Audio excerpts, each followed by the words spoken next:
Bonjour tout le monde. Alors, pas de star cette semaine.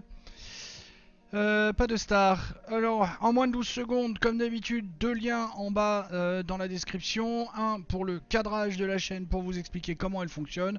L'autre pour vous expliquer pourquoi des pouces, pourquoi des commentaires, pourquoi des partages. Le référencement, alors pas pour les nuls puisque je l'ai marqué, c'est le référencement pour les bons. Parce que vous êtes bons et vous faites ça. En parlant de ça, je vais en signaler un bon. Mon poteau Stéphane. Merci Stéphane. Parce que, sauf si j'ai loupé, mais depuis le début de la chaîne, tu me fais au moins un like, tu me fais au moins un commentaire sur chacune des vidéos. Je vois pas trop si tu partages, mais c'est déjà bien. Et merci, merci beaucoup Stéphane. Si j'en vois d'autres qui ont des comportements comme ça, j'hésiterai pas à vous mettre à l'honneur aussi. Donc Stéphane, dans le commentaire que j'espère tu vas lâcher sur cette chaîne, n'oublie pas de dire ah, salut, c'est moi le Stéphane dont il parle. Bisous. Bisous mon Steph, à bientôt. Alors, je sais pas si je l'ai dit quelque part. Enfin, c'est facile à trouver. Hein, moi, mon métier, mon vrai métier, c'est pas youtubeur. Comme je dis toujours, hein, filez-moi 4000 balles par mois, je fais youtubeur, hein, je change, y a pas de souci. Mon vrai métier, c'est dans l'informatique et je fais du codage, de la programmation, des trucs comme ça. Et puis là, je suis passé sur la chaîne de comment c'est graphicart.fr. Parce que faut que j'apprenne le TypeScript. Bon, ça va, maintenant je commence à pas trop mal maîtriser le truc.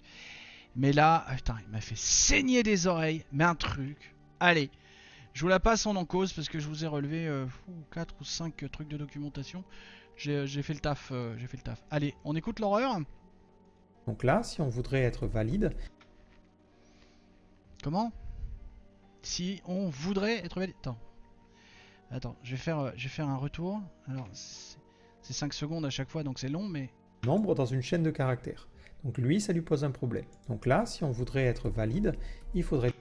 si on voudrait être valide, sérieux, sérieux, je veux bien que les informaticiens soient pas très malins et pas très littéraires, mais enfin quand même il y a des limites quoi. Non non, là je vais être un peu saignant quoi. Là faut, tu fais pas une chaîne YouTube d'apprentissage avec un si on voudrait. Je suis désolé, là ça passe pas. Et contrairement à la semaine dernière où j'étais sur le point d'excellence, on va pas corriger les CE2, bah merde, ça c'est une faute de CE2. Bon allez CM1 mais tout au plus. Qu'est-ce que je vous montre en premier? Tiens, on va commencer par ça. Alors ça vient de larousse.fr. Conditionnel. Alors en fait, c'est toute la définition autour des mots conditionnels, donc de l'adjectif machin, et puis tout ce qu'on veut ici. Comme d'habitude, hein, je vous collerai les liens.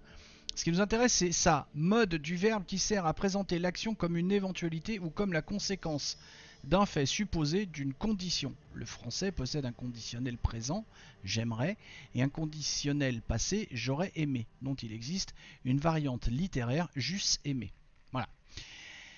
Le principe du conditionnel, on va le voir avec cette deuxième chose qui vient de TV5 Monde dans leur sous-site Apprendre.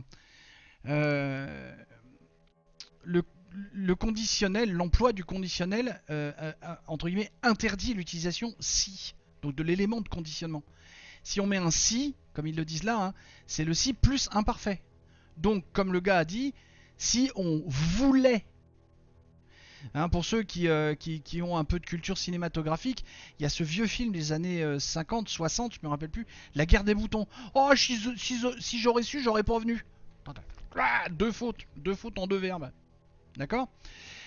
Le principe est là, c'est à partir du moment où on est du si, pour faire un conditionnel, on prend l'imparfait. Et c'est lorsqu'on ne met pas le si qu'on conjugue le verbe au conditionnel. D'accord? Donc du coup, on va revenir sur un qu'on commence à connaître qui s'appelle français facile. Condition avec si court, donc vous voyez, il n'y a pas c'est utilisé complètement autrement. Encore une fois, je passe rapidement parce que je vais vous laisser les liens. Donc vraiment, je vous invite à cliquer sur les liens et regarder.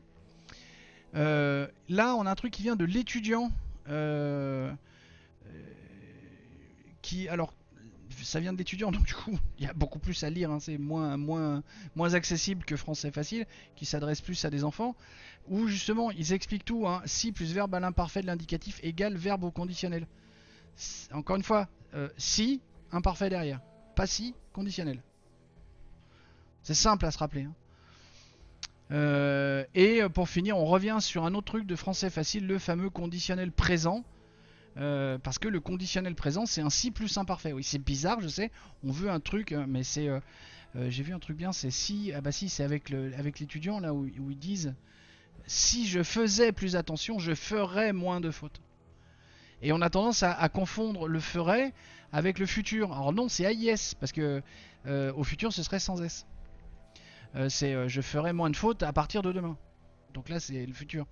Mais si je faisais plus attention, un truc qui est en fait dans le passé, si je faisais plus, si j'avais fait plus attention. Hein, c'est un peu ça dans la langue française. Essayons de renommer, de remplacer, de retourner. Hein, si j'avais fait plus attention, j'aurais fait moins de fautes. D'accord? C'est plus clair? Voilà. Je pense que bon, la faute est grosse, c'est grave. Elle est vraiment pas belle. Puis, alors, ma mère disait, et pas qu'elle, hein, mais à son époque, on apprenait beaucoup comme ça. Et j'ai pu le vérifier parce que j'ai certainement dit, je sais plus trop dans quelle vidéo de cadrage, que j'étais un musicien raté. C'est pour ça que je m'étais permis un jour de faire des critiques de CD. Et en bon musicien raté que je suis, en fait je suis un musicien raté parce que je suis un feignant, j'ai jamais pris le temps de jouer de la batterie ou de la basse. Ce sont les deux instruments que j'ai pu posséder. J'ai jamais pris la demi-heure quotidienne pour bosser dessus. Voilà, je suis une feignasse, hein, faut dire les choses telles qu'elles sont, hein. Je veux dire, point, j'adore la musique, c'est une très très grande passion pour moi. Je crois que c'est la semaine dernière ou il y a 2 semaines que je vous disais tiens, si vous voulez on fait de la dérive politique, je peux aussi vous parler de musique. Alors je vais plus vous parler de métal parce que c'est plus mon kiff, mais on peut parler de musique en général. Encore une fois, n'hésitez pas, mettez vos commentaires, dites-moi de quoi vous voulez qu'on parle, parce que j'ai envie d'ouverture, j'ai envie de largesse ou de largeur. Je sais, largesse c'est pas le bon mot, je sais, j'attends qu'on me reprenne. Et donc pour en venir à ce que disait ma mère, c'est comme en musique, les si n'aiment pas les ré.